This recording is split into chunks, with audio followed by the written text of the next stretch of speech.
Hey,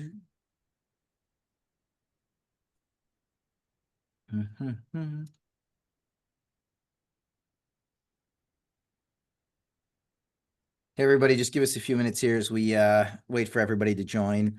I'll drop a note here in the chat, like drop any questions you have along the way in the chat or the Q&A, and we'll answer them real time as we go. So we'll just give it another 2 minutes here as people join. It should be fun. It's below 90 in Michigan today, so hey, we're gonna celebrate. That's good. I haven't even been outside in full transparency, so I'm at like a cool 70 Perfect. in New York right now. But it's been warm out there too, huh? Oh yeah, it was at one point it was 95 yesterday, and I was telling one of my teammates, I was like, I have to get away from the laptop. I'm just gonna go run downstairs and get a salad, and I decided to walk. 10-minute walk, not a big deal. I had to get an iced tea to walk home. It was that scorching here. That's awesome. But I can't complain because I'm one of those people that have been waiting and waiting and waiting and complaining about the rain and the cold weather and the clouds. So it's like you get what you ask for. Yes, I totally agree. I'm right there with you. It's exactly how I feel. I would rather have this than 10 feet of snow. And I know there's the snow people out there, and I live in Michigan, right? So I get the snow. But I am a beach. I am a water sports and beach person. awesome. Just another 30 seconds here as more people join. I see a couple people still coming in. Oh, cool group here.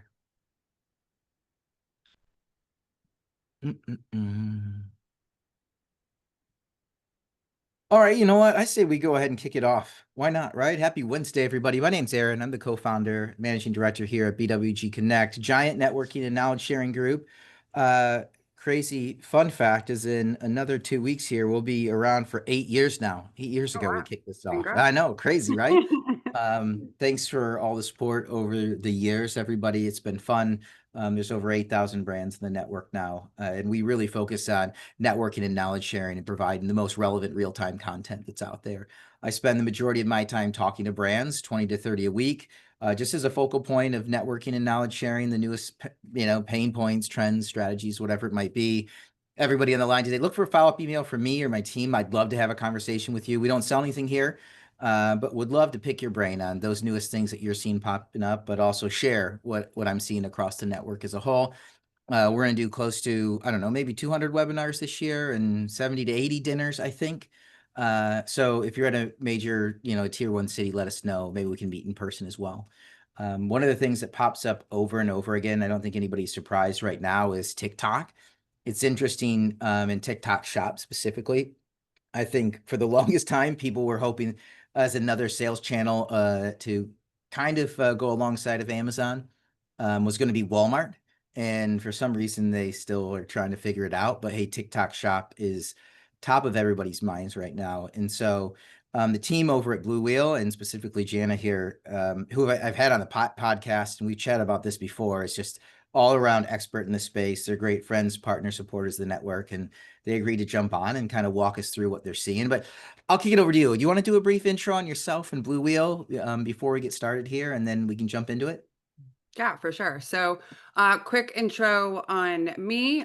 So my name is Jana Weinstein. I actually started my journey on the brand side before kind of hopping across the fence and being recruited as one of the first 50 hires working on TikTok Shop and launching TikTok Shop here in the US.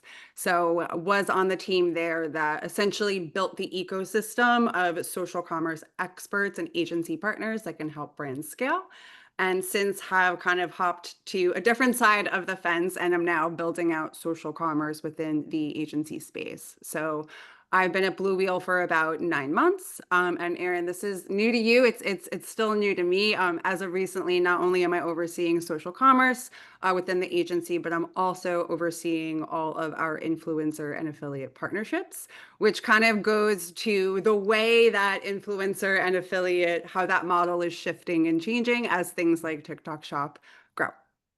That is Awesome. So a quick reminder, everybody, as we get into this, drop questions in real time along the way into the chat or in the Q&A. You can always email me as well as you want, Aaron@bwgconnect.com. We'll try to get as many of those questions answered as possible. We want this to be as interactive as possible. So just a reminder there. Yeah, and then let's get into this. And that you just brought up a really cool point of that shift, and I'm sure we're going to get into it from the traditional influencer to the affiliate. And there's some, you know, it's an industry interesting trend that was called out that would probably happen 3 years ago. And now it's coming to fruition now. So it's awesome. Like, let's roll. Everybody wants to hear you talk, not me. Well, I can talk all day, so I'm going to rely on you to kind of keep me on track. So, of course, we'll answer as many questions as we can. Anything that we don't get to, obviously, Aaron and I have a direct line and we can get those answered for you. So, just to kick it off, I'm thrilled to be here. So, Aaron, thank you for having me back. In our discussion, the last time we did a webinar like this, it was in December, and we kind of dove into how you can successfully launch on TikTok Shop, and we kind of dispelled several common myths about the platform. So today we're going to explore how TikTok Shop goes beyond merely just being a checkout button, and how it has the potential to serve as a comprehensive growth engine for your entire funnel. So me and you've met us. Not as fun, but just to talk a little bit about Blue Wheel, and who we are. Blue Wheel is an omni-channel agency dedicated to partnering with brands to elevate their visibility and revenue. So encompassing the entire process, we like to say from click to ship. The agency specializes in digital marketing, creative services, and marketplace management with a particular focus on platforms such as Walmart, Amazon, and TikTok Shop. So this slide just highlights some of the remarkable brand partners that we got to work with daily at Blue Wheel, along with just a few key achievements that demonstrate our ability to drive tangible and measurable growth across various channels for our brand partners. So this is kind of our Blue Wheel TikTok playbook. The playbook is designed to work holistically across every lever that drives growth on the platform. So content creation, right, to amplify content supply. I'm sure we'll talk about content supply a little bit. I think it's a question that we get asked all the times is how do you keep up with that content supply for TikTok if you're a brand that's leveraging the platform? Organic and community management. This is becoming more and more crucial, and kind of the algorithm is taking note on how you're engaging with your not only creator partners, but with your user base. Affiliate and influencer, obviously a specialty of mine, but on average, 70% of total revenue done on TikTok Shop alone is being driven by creators and affiliates. They are the lifeblood of the platform. Paid ads, because the days of free amplification, I don't know if you've seen this article come out as of recently, the days of getting that like free viral moment organically without any sort of paid input into the platform is over. And TikTok Shop. And so for people that thought TikTok Shop was going to go away, fun fact, an article was released last week, sales are up 120% year over year. So doesn't seem to be slowing down, and it doesn't seem to be going away. Really quick, the first question is dropped in here. Will the deck be shared after the call? Can we share this? And everybody, we can post this to YouTube as well, so you can follow up on that as well. Will we be able to shoot the deck to everybody? Sure Okay, can. awesome. So before we jump in, just a quick rundown of what we'll cover today. We're going to break it down into a few key sections that reflect kind of the business impact of TikTok Shop beyond just GMV. So essentially, each of these areas will ladder up to one main theme, that TikTok Shop is a brand building, insight generating, revenue driving machine, right? So we're going to talk about the three pillars for driving brand growth. We're going to talk about TikTok content as a brand building asset. We'll talk about TikTok Shop as focus groups, and how to unlock audience insights, and then how TikTok Shop drives full funnel impact. Cool. So let's start by zooming out. What makes TikTok Shop such a powerful engine for growth? Well, you're tapping into a massive engaged user base, creators who bring authenticity and trust, and an ecosystem where content becomes commerce instantly. So to start, we've broken it down into three pillars that all work together, and this is where the full funnel magic really happens. So first, we'll start with reach. brands can access entirely new audiences. So we've talked about this stat before, and there's 170 million monthly active users on TikTok. Additionally, you have affiliate creators that provide brand credibility through authentic storytelling. And then you'll have a boost in brand search across other platforms like a Google and an Amazon, which is something that we'll get into. The next pillar is conversion. So, as TikTok Shop is a closed loop e commerce solution, that friction gets removed from the purchase journey. Creator led content keeps people engaged and drives CTR. And then social proof, like product reviews and demos, build confidence and drive action directly in the platform. And then lastly, acceleration. So this is where the momentum compounds. Content fuels product sell through, amplifies visibility, and creates, I've used this word multiple times. It's my favorite, the flywheel of growth. And then with real time data, you can quickly optimize and feed learnings into your future product launches.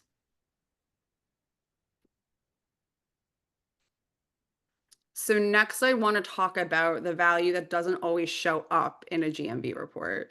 TikTok Shop drives indirect benefits that are often overlooked. And these are kind of the hidden levers that make the platform a strategic unlock for brands. So unlocking brand value beyond GMV, what does that look like? So brand awareness. The algorithm and creator network drive organic discovery, keeping your brand top of mind through constant content exposure. And we kind of talked about this, right? Like once you kind of interact with a brand on the platform, you notice how all of a sudden you consistently see it may not be the same creator, but that brand pops up on different creators or in different ways on the platform. Content creation at scale. So affiliates produce high volumes or authentic repurposable content that can fuel everything from paid ads to product pages. So it turns TikTok into a storytelling engine and not just a sales tool. But I think where the content creation at scale becomes important is the reality is not every post and not every affiliate that you partner with is going to work, right? Not every post is going to go viral. The reality of the platform is, on average, like 2 out of 10, right, can perform well. And so I think that is the beauty of partnering with multiple different creators and also developing creator partnerships. Because if a creator is going to post 10 times, 2 out of the 10 times, you're going to get something that hits. Consumer insights. You can get real-time feedback that helps inform product decisions, messaging, and creative strategy, all driven by what creators and customers are actually saying. And then lastly, funnel acceleration. So this content just doesn't live in TikTok. It can spark brand discovery, lift other channels, and help accelerate products more quickly. Yeah, I want to stay on this slide just for a couple minutes, and then others, if you have questions, drop them into the chat or the Q&A, and we'll get them answered. So, I mean, a lot of times executive teams, they're looking for the instantaneous ROI. Like, how are brands like explaining this to executive teams that, hey, it goes beyond just, hey, we got, 8 to 10 purchases yesterday or something like that, that we're getting all of this added value. Like, how are they explaining that? And Yeah. then the other question that comes in is identify new audiences. Do you see brands using TikTok to identify new audiences? Based, in my mind, I translate into, hey, all of a sudden this new creator popped up that's outside my target demographic and they're destroying it. They're doing awesome. So I'll start with the second question first, Yeah. because I have a use case. I think we've worked with brands too who come in and they have this idea of like, this is the specific audience I want to target. I want to target 18 to 34 beauty creators, female only, and that's it. Like, okay, well, we can do that. But like, if you're looking for GMV, if you're looking for a quick scale, it's probably not going to work. And so we slowly have worked with this brand and kind of like opened their parameters and like kind of ripped off the layers and got them to really acclimate into like how the platform works. And skip to a few months later, we had our most recent biweekly and we were looking at the top 5 best performing pieces of content. and none of them were in their original demographic that they came to us. So I think it's super important to test and learn and lean into the platform. And that is going to be the way that you're going to find new audiences because you don't know what is going to resonate. And sometimes, and we see this all the time, when you first start working with a brand and you think you know where it's going to go or they're going to hit, you always have to kind of iterate and pivot along the way. It's never a linear route. So that is what I'll say about just like audiences. And then as far as how you show the ROI, we have really honest conversations with our brands all of the time. It's how you essentially paint the picture and tell the story of how you're growing on the platform. So the story that you're going to be able to share, especially if you're a new brand launching on the platform, is going to be different than if you have been on this platform for 12 months, right? So we try to paint the picture of day 1 to 90. And this was kind of on my last presentation. Like, let's look at how many affiliates we're partnering with, how many of those affiliates are posting. Of those that are posting, how many are converting? Of the ones that are converting, how many do we want to reapproach and develop long-term partnerships with? And then once we start to amplify that content supply and turn on paid media, then we start to really like look at the paid media metrics, right? So I like to say it's a slow burn, it's a crawl, walk, run.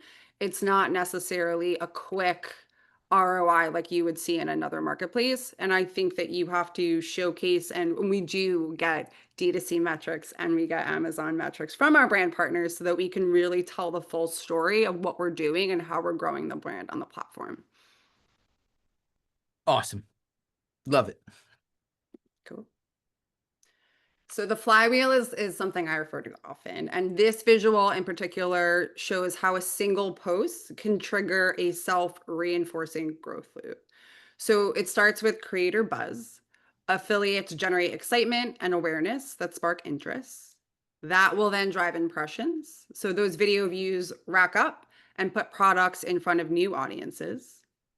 From there, you'll start to see sales as people engage and buy. That signals the TikTok algorithm to push the product even further, which leads to greater visibility and not just on TikTok Shop, but across the entire For You page. That creates momentum and kind of brings that flywheel full circle.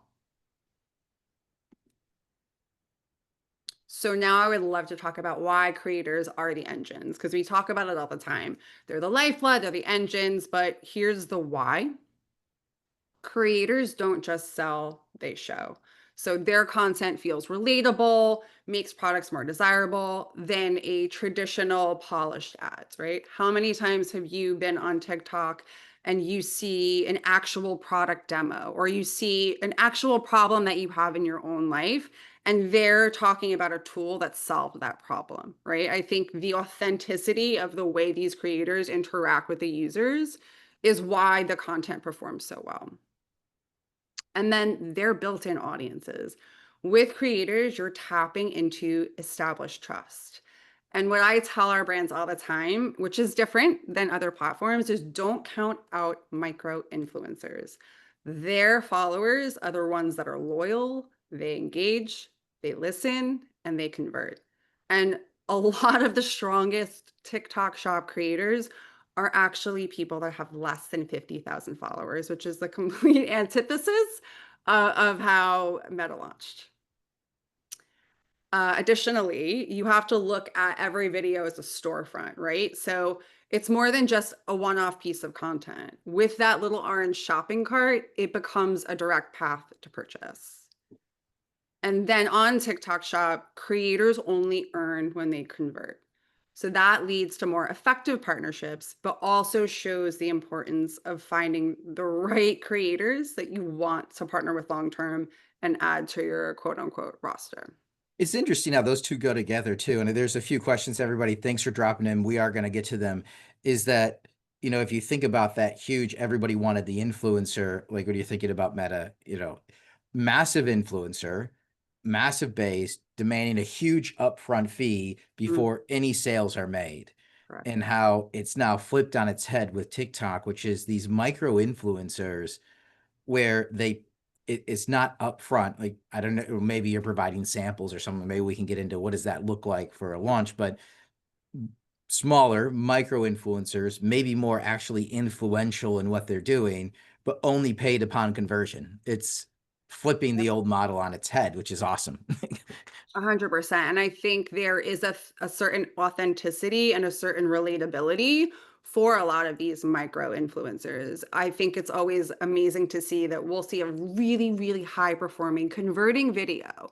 And it's just a girl getting ready for a date in her bathroom, talking about all the products that she's using on her face. And she may be telling like a dating nightmare story or something that's captivated her user base, but you're also really trusting her and really trying to understand and learn. Just you want to see what product she's using, right? So it could be something as simple as that.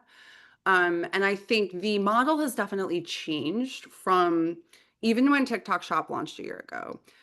Last year, the guidance that was given from the platform was reach out to as many affiliates as you possibly can. If you're not reaching out to 3,000 creators a week, like you'll never succeed on this platform. And I always scratched my head when I heard that because at the end of the day, I would say, well, what is the conversion? Who has 10,000 samples unless you Right. have a product that's really low priced? Who has 10,000 samples that they can just seed at, for free each month? It never made sense to me. And so I'm glad to see that the model is kind of shifted back to, I think there's always a need to test and put yourself out there to partner with influencers and affiliates and creators outside of what you normally do, right? I think there always needs to be that test and learn piece. Like that'll never go away. But what is becoming a true pillar of success on TikTok Shop is having the right creator partnerships. So finding creators that perform well and then engaging with them, right? Building long-term partnerships with them. And also, especially from a content, this kind of addresses like multiple things, seeding and content supply, partnering with those creators on sort of like a flat fee plus commission on really like your content, like help me educate you on what's going on with the brand and incentivize you to post more. So I'm going to do that. And the difference between the traditional influencer model is I'm going to do that. Like I will give you 15% making it up and $150 if you'll post 10 videos from me within the next 30 days. So it is completely different and the total antithesis of how the traditional influencer model works. But that's kind of like what is working now today. And we at the agency, like we build community discords for our creators that we invite them to. We engage with them, we educate with them, we do creator challenges to get them excited to kind of really like attain success and do well on TikTok Shop. There are so many just like fun and different ways to really kind of engage and build that long-term partnership with these affiliates who, to your earlier point, are not requiring thousands of dollars upfront to partner with your brands. Awesome. So that I think just answered one of the next four questions we need to dive into, which is how have creator partnerships changed since TikTok first launched? The next question that came in, we would love to start expanding into TikTok, but I've been told it wouldn't be worth it without 100,000 investment. Uh, as a company which needs to see ROI, and with TikTok being completely unproven, it just doesn't seem like that's doable. Do you have a different perspective? Yeah, I think the perspective I have at first is what are you looking for, right? And I think we kind of use a more data-driven model when we're talking to brands.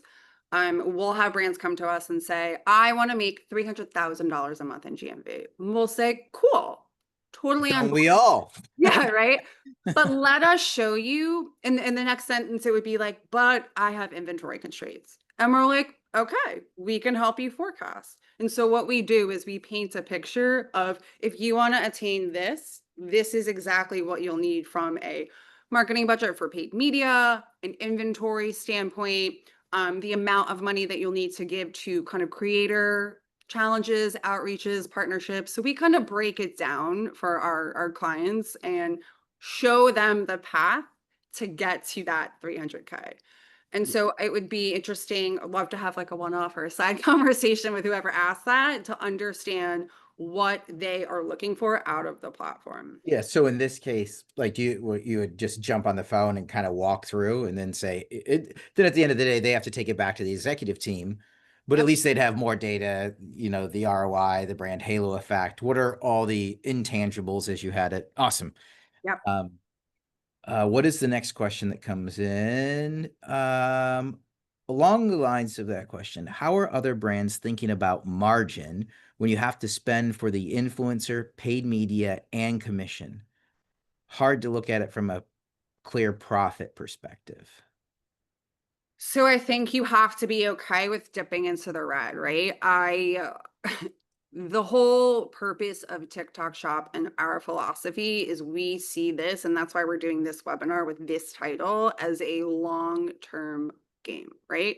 Not a short-term going viral game. I think additionally, some of the most popular brands, and this is a truth that you'll see on TikTok that are doing millions upon millions in GMV are still not profitable, right? Because they are deep discounting, they are doing crazy contests, they are seeding thousands of samples. And I don't think that that has to be the only way, right? I think there's a happy medium. And so I think that's kind of why we take a custom approach in and a data backed approach on this is what it's going to look like 0 to 90, right? Day 90. And then this is when it starts to turn around. So we can kind of like build and tell the story. But I will say, if you don't have inventory ready to seed and sell, and you don't have proper budgets to allocate to creators to paid media, and it doesn't have to be $100,000 a month in paid media and $50,000 a month in creator partnerships. But if you're really, really, really going to kind of nickel and dime and pinch on what you're willing to lean in, then now may not be the time for you to kind of fully lean in a TikTok shop. Well, I think even the conversations that I have pretty much on a daily basis now are people just they don't know, right? It's so early in the platform. That's why I do encourage them. Like a lot of times, you can just go create it, but I might want to talk to some experts first to help craft that plan and what it looks like and set realistic expectations. Now, it's different if you're a 5-person brand, right? Just getting started up and rolling. It's different if you're 25 or more, enterprise level. But people just don't know. That's why I love this. I love this webinar today is people need to understand like the holistic project plan that goes behind launching a TikTok shop, Yeah. business. That's all I'm going to say. It is a separate business line. What does it look like? What is the ROI and long term? What are the benefits going to be? That leads into the next question. So I'm not a TikTok expert, so apologies if this is a basic question. I'm preparing to launch a TikTok account for my business, a big and tall clothing brand with an average order value around $200, which from what I understand is quite a bit above the typical TikTok shop price point. Given that, what do you think a brand like ours should be leaning into TikTok as a platform? Yeah. No, We've got that's also changed from the inception of TikTok. I think initially people had this understanding if you don't have kind of like Temu and Shein type prices, this like fast fashion under $20, you won't do well. That actually couldn't be further from the truth. The recommendation now is to have an AOV of a minimum of $30. And I think we do partner with brands that their AOV is between $100 and $200. So it's something that we're accustomed to working with. In that instance, what we would recommend is any sort of kind of bundling or unique product or anything that can be kind of exclusive to the TikTok user is a great kind of like hook in order to get users excited. But I'm glad that he asked that question because it's something that we talk about all the time. There are major brands that are on TikTok Shop doing really, really well. And so I want kind of people to get out of their head that it's got to be this like platform and marketplace where the cheaper the better, because that really is not the case, especially today. just to be clear, is this, these questions specific to overall TikTok or just TikTok shop? I'm more curious about TikTok shop. Well, perfect. No, so that I'm speaking from the TikTok shop lens. Okay, Yeah, awesome. yeah, that is that I'm talking about specifically TikTok shop. And Yeah, that has been a shift because in the beginning, I think were not a ton of brands on there that were doing well, that were in that higher AOV space, and that has definitely shifted since the inception of the platform. okay, awesome. Let's keep going, and then there's a few more questions. We'll get to them, but I want to make sure we get through as Fine. many of these slides as possible, and we'll keep answering the questions as we go. Sound good? Yeah, let's do it. Okay, so we've talked about creators as powerful full funnel partners, driving discovery, trust, and conversion. But what makes their content even more valuable is how long it works for you. And that brings us to another hidden advantage of TikTok, the shelf life of content. So here we want to rethink how we view TikTok content. It's not always a one and done. Creator driven exposure does have long tail value. Creator content consistently outperforms brand owned posts. This is a fact and can generate on average 10 times more reach. And then we talked about this a little bit earlier, but content resurfaces, right? So unlike other platforms, TikTok algorithm will allow content to resurface well beyond the original post date. So things like saves, comments, that keeps the post alive.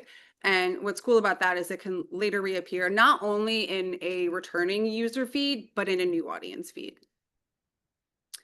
And then Oh, lastly, engagement builds trust even out without immediate sales. So kind of like alluding to what you were asking before, like how do you show the executive leadership team like that ROI? Don't underestimate engagement. So every save, share, or replay on a piece of content is a signal of interest. So even if someone doesn't convert right away, these interactions build trust and intent, priming them to buy later. So there's one thing we know today about the consumer, trust builds conversions and creators are kind of the bridge to that.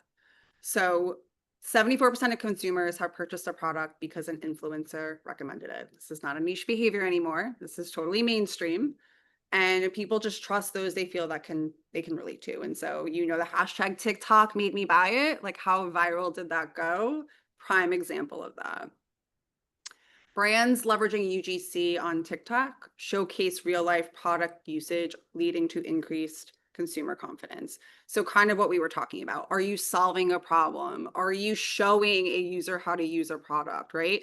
So, brands leveraging that, um, it removes the skepticism and it's no longer a polished ad, it's more relatable. Affiliate content earns 2 to 4 times more engagement than traditional ads.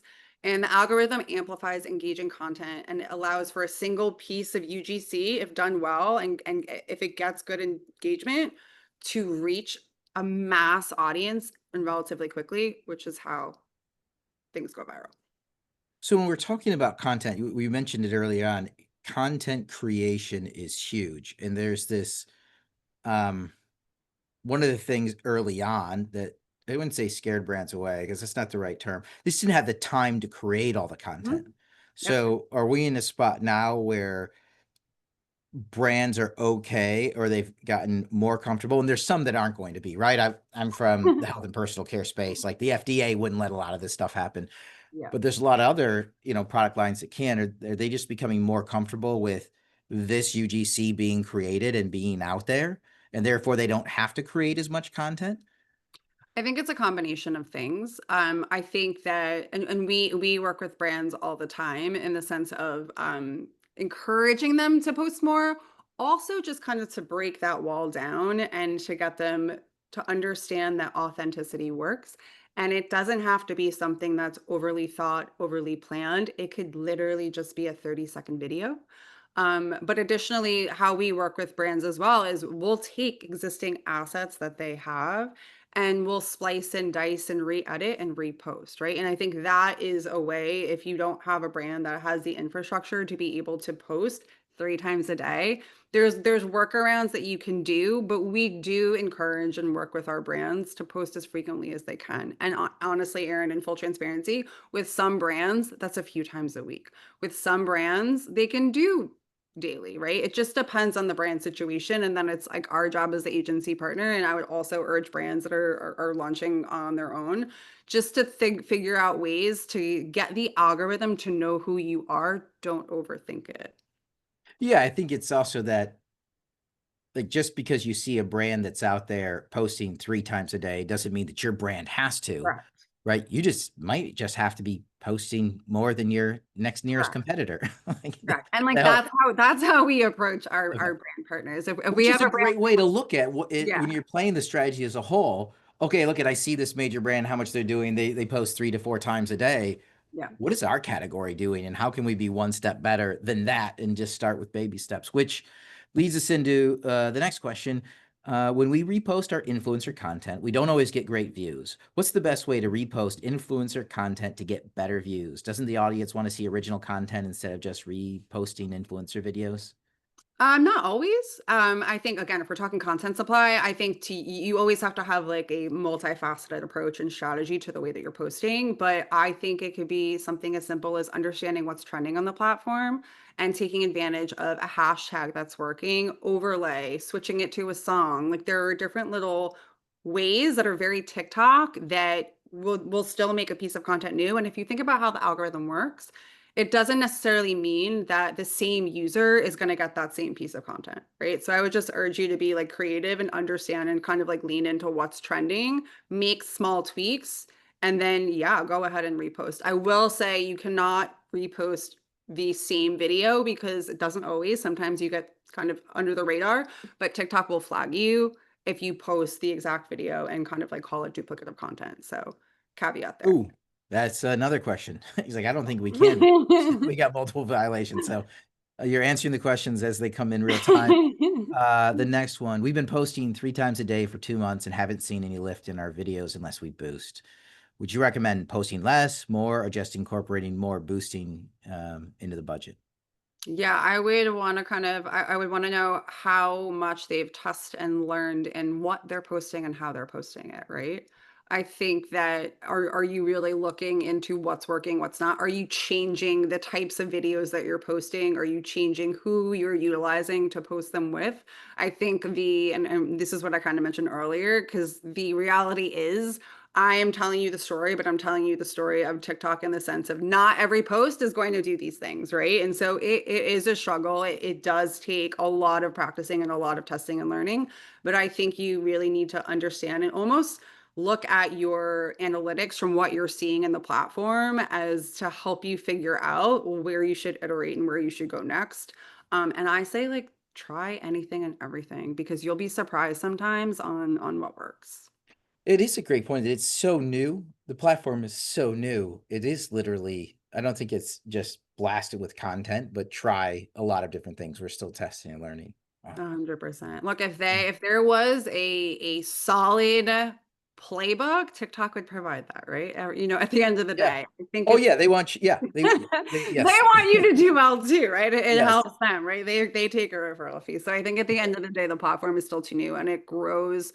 It grows. We iterate our strategies weekly for our brands that we work with. We are always learning something new. We are always crafting and pivoting and trying new things. And so I would say don't give up. Keep trying, but I would also look at the data, like look at what you're seeing within the platform from an analytics perspective to help you. How many brands, everybody I think in this space, thinks they're perpetually behind, right? Because all they see is all the success stories, right? Like maybe they go on to a conference, look at Yeah. this, we make Yeah. $400,000 a month. We launched 2 months ago.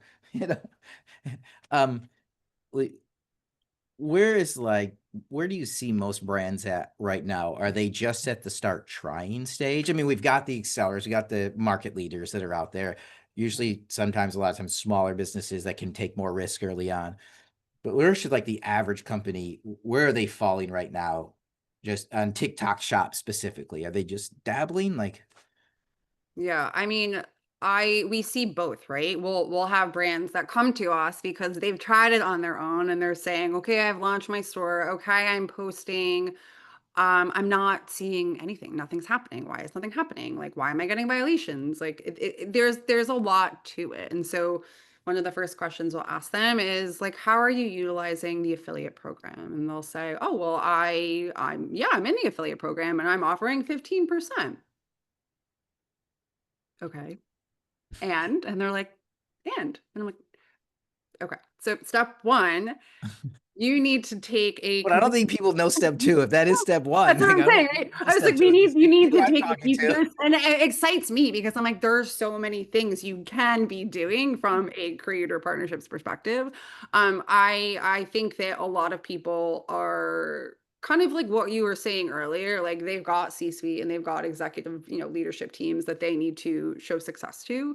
But at the end of the day, because the platform is so new and changing frequently, it does take time to kind of test and learn, right? And I think that you need to understand that the build is going to be slow. It's not going to be as quick as if you were, launching on your Amazon account. However, and that's kind of like what I'm hoping that this webinar will showcase is that outside of just TikTok Shop being a sales channel, because if you've noticed, or I've noticed, TikTok itself is now kind of like flipping the narrative a little bit, and they're not, showcasing themselves as like just a sales channel. Like they're even kind of starting to be like, well, wait. So immediately the sales may not be there, but look at what it can do across your D2C and your Amazon, right? So that's also been a shift. And so I think we just need to look at the platform as kind of like this full funnel growth, like incorporate it as a part of your marketing strategy. And I understand that the investment up front may be a little steep in comparison to like the fact that you cannot prove ROI and quickly, but that's why we always say it's a long-term game. Yeah, no, yeah, I love it. I mean, it's interesting, and I don't want to go down the Amazon path, but I mean, it's how a lot of brands are viewing Amazon now as well. Obviously, it can be a sales channel, but now they're able to show the overall halo effect, and brands are now looking holistically at retail, at Walmart, at direct consumer, at Amazon, at TikTok, like at Meta, is this holistic ecosystem where your only option used to be, advertising on TV or the radio, right? Going back Yeah. 25, 30 years, right? Now they're realizing that everybody's consuming all of this in all these different spots. Yeah. And so this is one of those additional spots where you may not convert, but it's going to, if it's not starting to already, play a very important role in the overall conversion funnel. 100%. Um, And also as the world ages, right? Gen Alpha, Gen Z, right? TikTok is only going to get bigger and bigger. It's And got I, 170 million. yeah, Like, monthly active users, 100%. Yeah, and if you like think about that, right? So I think when brands are kind of questioning the level of investment or if they should invest, just think of the user base within that platform, right? And so that alone should tell you that it should be a part of your marketing strategy. all right. Awesome. Couple more questions coming here. Do you have a tip or a range on what's a competitive price to pay creators? Thanks everybody for the questions coming in. That this makes this awesome. Keep dumping them in. Yeah, I will say that from a commission standpoint, it does vary by vertical. But we usually recommend just to start in that open plan at 15%. And then when you want to re-engage or do targeted collaborations or convert a creator into a longer term partnership, that's when you would kind of raise the bar to like a 20% or a 25%. The new, and one thing I should say that's new from the last time we talked, Aaron, is there's going to be a new feature released in the TikTok Shop Affiliate Center where, in addition to just commission only, there's now going to be an option for flat fee. So if that doesn't tell you the power of creators on the platform and the amount of revenue that they drive, I don't know what does. Uh, this is awesome. What is a realistic timeline from launch to profitability? And what's a Oh, reasonable that's a monthly loaded budget to start question. at? I was like, that's a loaded question. Um, Again, if we were to understand kind of like level of investment, what your goals were, we can map that out for you. So feel free to connect us after. But I would say for upfront level of investment, you definitely want to be able to seed, a few hundred samples per month to creators. You would want to have a budget of a minimum of, 5 to 10K to utilize your creator partnerships, contests, challenges, things of that nature.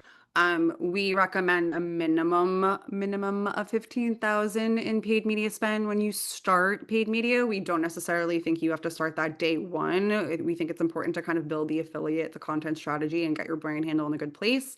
but that's kind of another metric that we use for paid media.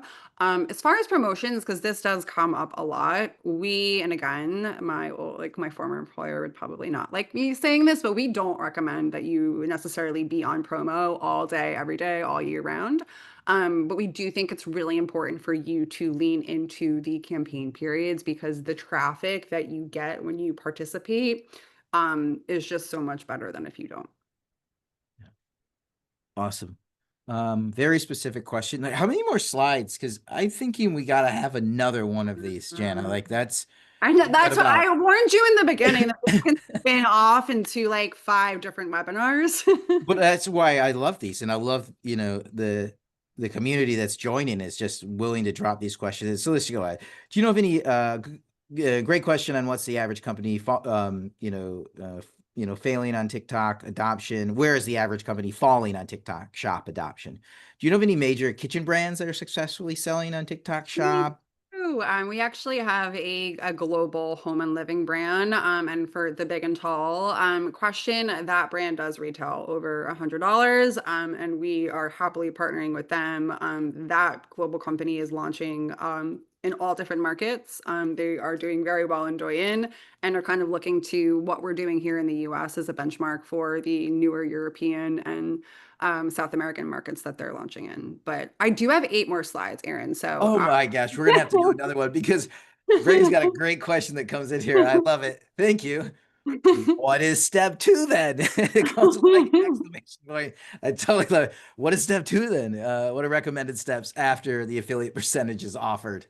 Like, Yeah. So I think I think when you approach affiliate, especially if you're new to the platform, I think, like there are certain in benchmarks that we want to make sure that we're partnering with creators that we think will convert, right? So we'll always just look and make sure that the creator has like good content, that they have generated at least some GMV, that it aligns with the brand that we're working with. So I think after you got to do like 30 days of testing, right? And just see what types of creators, who is gravitating toward your product. Maybe you're too niche in the way that you're looking, so you need to open those parameters a little bit more. I would say that would be kind of like a step one, once you like launch the affiliate program. Also, like you can take a different strategy from a product perspective, right? So you can go with a hero product strategy if you have a wide variety of products and you don't know which one you want to feature. You can kind of test and learn and seed all of your products to affiliates and see which ones that those gravitate towards. But we could probably do like a whole other webinar just on because I don't want to like get into the nitty gritty of like the creator and affiliate playbook. It's probably something that we could do a whole other webinar I think on. we have 5 more webinars in TikTok Shop. Seems how we have 8 slides to go. We still have questions coming in. So, um, I think we do that. I think we tackle. Well, is there a specific slide that you're like we have to go over this, or do we? So I do think it's kind of important to know, and I guess this kind of goes back to the why do TikTok Shop? Why, I think that in addition to just being a content platform, I think people forget that it serves as a constant live focus group, right? So when we are looking at TikTok and looking at what's going on in real time, like here are ways that we translate what we're seeing into our strategy. So we're looking which formats of content are driving engagement and conversion, and then we double down on what's working, right? Move away from what's not. With clarity and product positioning, TikTok reveals what messaging lands, right? So I think someone else asked, you have to look and analyze your content. Is there a benefit that you see consistently that's coming up in content?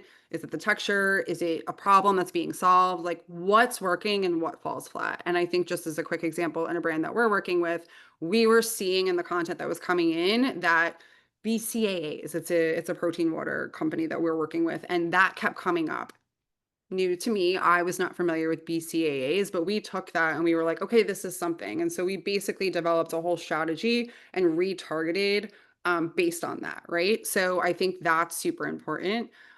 Different creators bring in different segments, right? So that content helps us uncover where the engagement is the strongest. And that's how we kind of, when working with that brand that was a little bit specific and what they wanted to partner with from an affiliate perspective, that is how we kind of like were able to peel the layer away and just say like, look what's working and kind of go with it, like trust us, essentially. The feedback loop, DMs, comments, and reviews give real unfiltered feedback. So make sure you're looking at that. And that way you don't have to guess what people think, like you see it as they engage in real time. And then inventory, we kind of touched on this, but any sort of spike in views or saves on products can be early indicators for demand. So when people say, like, well, how do I forecast or how do I plan? You can kind of look at what you're seeing in this demand forecasting cycle and then double down on momentum before it peaks, essentially. Or if you know you're going into a promo period, you can prepare accordingly. And then lastly, A/B testing at scale, right? So I would say to the brand that was like having trouble, test multiple hooks, creatives, talking points through brand content, creator content. There's no extra spend on traditional testing, right? So don't be afraid to kind of test and learn as much as possible. Yeah. Wow. So we've got a bunch more questions that have come in. Does affiliate content need to be tagged #ad? Does TikTok penalize such content from a virality perspective?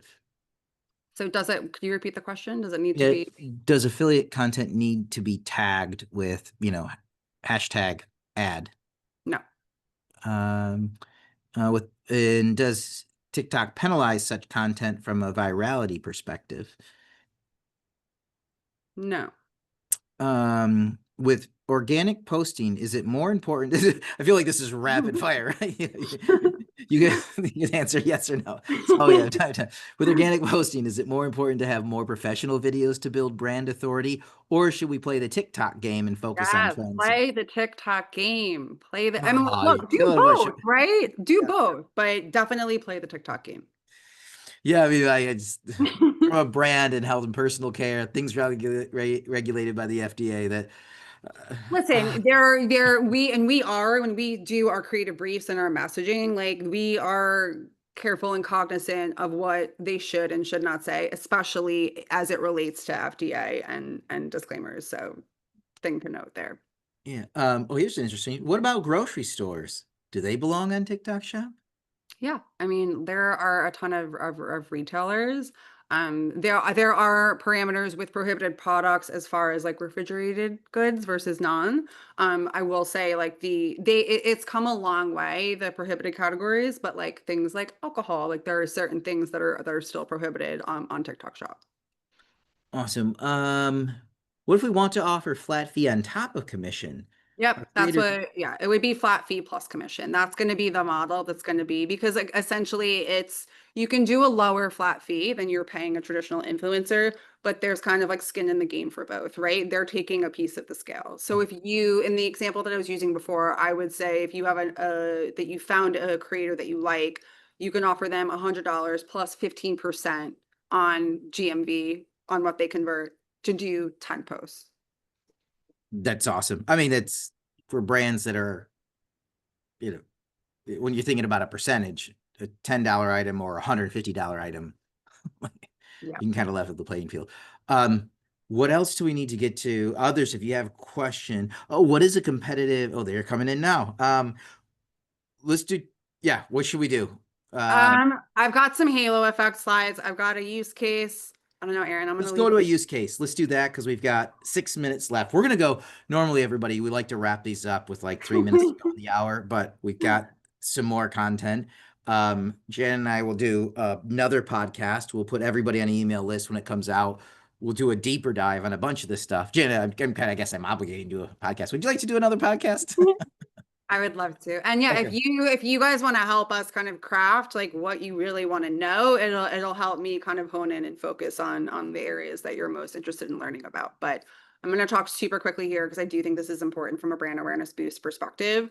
Um, TikTok is not just where people discover products, it's where they start their buying journey. So again, for the people in the room that are like, well, how do I not be profitable immediately? And then why should I lean into this platform? Um, Organic discovery within TikTok, right? So the algorithm favors content that's performing well, and then those posts get surfaced to wider audiences. So that repeated visibility makes the brand more memorable and then gets amplified when you boost it, right? Secondarily, branded search lift. TikTok is the new Google. More than half of Gen Z now searches on TikTok instead of Google. And me as a millennial, I'm now guilty of this myself as really like planning trips, looking for products. I go to TikTok first. So if they see your product, they're more likely to kind of like look it up within the app, researching reviews, demos, competitors, which is also why it's important to kind of like have your organic handle in a good place. And then lastly, the momentum on TikTok doesn't necessarily stay on the app, right? So brands often see a measurable lift on other channels when content performs well on TikTok. So it can boost search traffic, branded queries, and conversions across other channels, even if the original engagement happens within inside the TikTok app. So this is just an example of a use case. So this brand in particular had been selling on Amazon and D2C, launched their TikTok shop in the beginning of 2025. So just 3 days after participating in their first promotional campaign in March, they saw a major spike in their Amazon sales. This was not just a coincidence. Their Google search trends also spiked for their brand name at the very same time. So what happened? The TikTok content created buzz. That buzz, although didn't lead to huge conversions on the platform because they're still new to the platform and not posting daily, it led to increased interest, brand search, and purchases across their Amazon and D2C. So when we talk about the value of TikTok, we're not always talking about what happens inside the app. We're talking about a channel that has the potential to amplify like your entire ecosystem. So Yeah. I think that's important to get to. Yeah, this is awesome. And I've actually heard from multiple brands around the use of social, but specifically micro influencers and a lot on TikTok to drive when you have a new item launch and Mhm. there's no engine, the Amazon algorithm hasn't picked up anything up because there's no sales. There's that they're using this to then drive to the platform and they see a boost over there because everybody's comfortable buying on Amazon. So we have 2 minutes left. Is it important to have an active presence on TikTok before we venture into TikTok Shop? No, you can do both simultaneously. I think you just need to temper your expectations, right? Because I do think it's important to build your brand handle.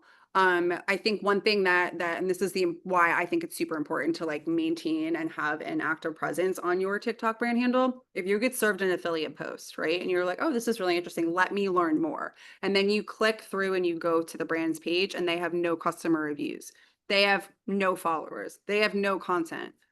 It may kind of make you not want to re-engage with said brand. So I think that is it's you're kind of building your own storefront, you're building your credibility, you're building your brand on the platform. So that's why I think it's important to do. But you can do both at the same time. And I think why it's good is that because you're partnering with micro influencers, because you don't have to have a huge following in order to succeed, you can kind of build it organically and launch shop simultaneously.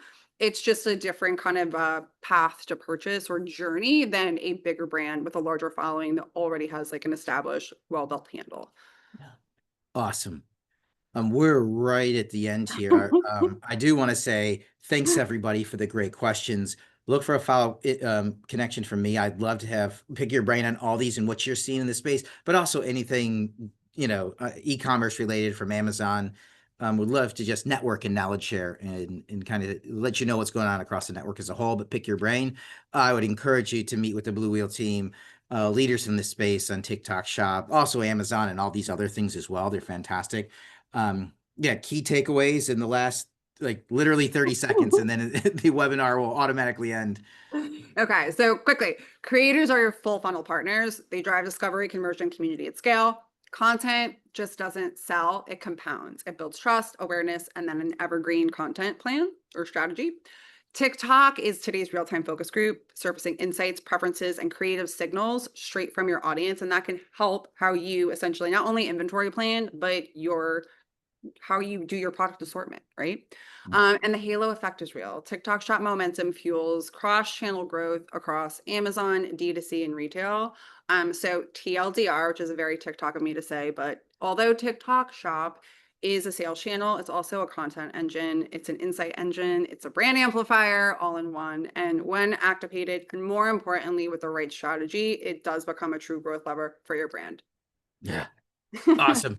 You're a rock star. Thanks so much, Jana. Thanks everybody for the great webinar and the great interaction today. With that, we're going to wrap this up. Everybody takes care, stay safe, and look forward to having you on a future event. Look for a follow-up email from us. All righty. We'll see you now. All right. Thanks, Bye. Erin.